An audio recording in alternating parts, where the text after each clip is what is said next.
Telugu Desam party అధికారంలోకి వచ్చిన తర్వాత ఈ 6 నెలల కాలంలో ఈ నియోజకవర్గానికి వాళ్ళు ఏం చేశారు అని అడిగితే ఇలా వైఎస్ఆర్ కాంగ్రెస్ పార్టీకి స్ట్రాంగ్ గా ఉన్న లీడర్లు, పేద ప్రజల కోసం పనిచేసే లీడర్ల ఇంటి ముందు గుమ్మాలు కొట్టడం, వాళ్ళ పొలాలకి అడ్డంగా గోడలు కట్టడం, అలాగే వాళ్ళ మీద తప్పుడు కేసులు పెట్టి పోలీసులతో వాళ్ళని బెదిరించడం, ఇలాంటి నీతిమాలిన చర్యలు చేస్తున్నారే తప్ప వాళ్ళు ఇచ్చిన సూపర్ 6 గాని లేదా మిగతా వాగ్దానాలు గాని ఏవీ నెరవేర్చకుండా ఏ విధంగా ప్రజల్ని మోసం చేశారో ప్రజలందరికీ ఇప్పుడే అర్థమైపోయింది.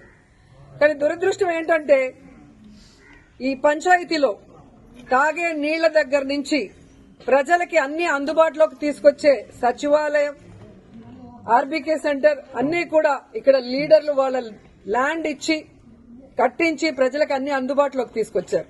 కానీ తెలుగుదేశం గతంలో 14 సంవత్సరాలు అధికారంలో ఉన్న చంద్రబాబు నాయుడు అప్పుడు ఏం చేయలేదు, ఇప్పుడు అధికారంలోకి వచ్చాక ఇప్పుడు కూడా ఏం చేయకుండా వాళ్ళు ఫెయిల్యూర్ అయిన విషయాన్ని కప్పిపుచ్చుకోవడానికి ఈ విధంగా కొంతమందిని టార్గెట్ చేసి వైఎస్ఆర్ కాంగ్రెస్ పార్టీ లీడర్లని వేధించడం, భయభ్రాంతులు చేయాలన్న ఆలోచనతో ముందుకు వెళ్తున్నారు.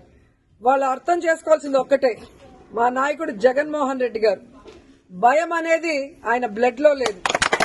ఆయన వెనక పనిచేస్తున్న మేమందరం కూడా జగనన్న సైనికులుగా ముందుకు వెళ్తున్నాం. ఎవరికి భయపడే పరిస్థితి లేదు. ఎందుకంటే వైఎస్ఆర్ కాంగ్రెస్ పార్టీలో మేమెవరూ తప్పు చేయలేదు. 5 ఏళ్లు కూడా ప్రజలకి మంచే చేశాం, నియోజకవర్గాలన్నీ అభివృద్ధి చేశాం. ఈ రోజు మీరు మోసంతో అధికారంలోకి వచ్చారు, ఈవీఎంలు మ్యానిపులేట్ చేసి వచ్చారు, ఏ విధంగా సూపర్ 6 అంటూ ప్రజల్ని మోసం చేసి వచ్చారు. మీరు సిగ్గుపడాలి, మేము సిగ్గుపడాల్సిన అవసరం లేదు. కానీ ఈ రోజు టీడీపీ వాళ్ళని హెచ్చరిస్తున్నాం, ఇలాంటి పనికిమాలిన కార్యక్రమాలు మరొకసారి చేస్తే సహించేది లేదు. అధికారంలోకి వచ్చారు, హనీమూన్ పీరియడ్ కదా, 1 ఇయర్ మాకు ఇవ్వండి అంటారనే సైలెంట్ గా ఉన్నాం. కానీ రోజు రోజుకి నీతిమాలిన రాజకీయాలు మీరు ఎక్కువ చేస్తున్నారు కాబట్టి ఇక సహించేది లేదు. మేము మా వాళ్ళకి ఎవరికి ప్రాబ్లం చేసినా కూడా ఒక యూనిటీగా మిమ్మల్ని ఎదుర్కొంటామని కూడా ఈ సందర్భంగా తెలియజేసుకుంటున్నాం. ఎందుకంటే గ్రామాల్లో తెలుగుదేశం పార్టీ నాయకులకి ప్రజల్లో గౌరవం లేదు, అభిమానం లేదు కాబట్టే ఈరోజు సీఎల్ని, ఎంఆర్ఓల్ని, ఎంపీడీఓల్ని బెదిరించుకొని వాళ్ళని పంపించి ఇలాంటి నీతిమాలిన చర్యలు చేస్తున్నారు. అసలు ఎంత సిగ్గుచేటంటే మున్సిపాలిటీల్లో రోడ్ల మీదకి వచ్చేస్తుంటే వాటిని ఎవరు కొట్టరు. రోడ్ ఎక్కడుంది, ఇల్లు ఎక్కడుంది, ఇంటి ముందున్న దాన్ని కొట్టేసి కొట్టడానికి నోటీసు పాత డేట్ లో నిన్నే కొట్టారు అంటే ఆఫీసర్లు కూడా ఎంత దిగజారిపోయారు అనేది ఇక్కడ అర్థమవుతుంది. సో ఆఫీసర్లను కూడా హెచ్చరిస్తున్నా, ఇదే విధంగా గనక మీరు తెలుగుదేశం పార్టీ చెప్పింది ప్రెషర్ అని చెప్పి పనికి మాలిన పనులు చేస్తే మీ మీద హరాస్మెంట్ కేసులు, ప్రైవేట్ కేసులు వేస్తాము.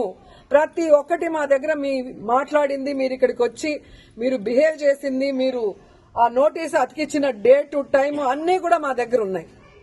సో ఈ ఊర్లో ఎవరికి ఏం ఇబ్బంది లేకుండా ఒక్క లీలారాం గణపతి శెట్టి ఇంటినే ఎందుకు కొట్టారో కోర్టులో మీరు చెప్పాల్సిన బాధ్యత ఉంది. అలాగే ఏ ఊర్లో అయితే మీరు ఇలాంటి రూల్స్ కి విరుద్ధంగా చేస్తున్నారో వాటి అన్నిటికీ కూడా సమాధానం చెప్పే విధంగా మిమ్మల్ని కోర్టులో నిలబెడతామని కూడా ఎంఆర్ఓకి, ఎంపీడీఓకి, పోలీసు వ్యవస్థకి కూడా హెచ్చరిస్తున్నాం. సో ఎవరు భయపడాల్సిన అవసరం లేదు. వైఎస్ఆర్ కాంగ్రెస్ పార్టీ లీడర్స్ కి, కార్యకర్తలకి జగనన్న, మన జిల్లా అధ్యక్షుడు కరుణాకర్ రెడ్డి గారు, నియోజకవర్గం నుంచి నేను ఎప్పుడూ అందుబాటులో ఉంటాం. మీకోసం ఫైట్ చేయడానికి, ఎవరితో అయినా ఫైట్ చేయడానికి, ఎంత దూరం ఫైట్ చేయడానికన్నా కూడా మేము రెడీగా ఉన్నాం. మిమ్మల్ని కాపాడుకోవడానికి మేము ఎప్పుడు మీ వెన్నంటి ఉంటామని కూడా తెలియజేసుకుంటున్నాం.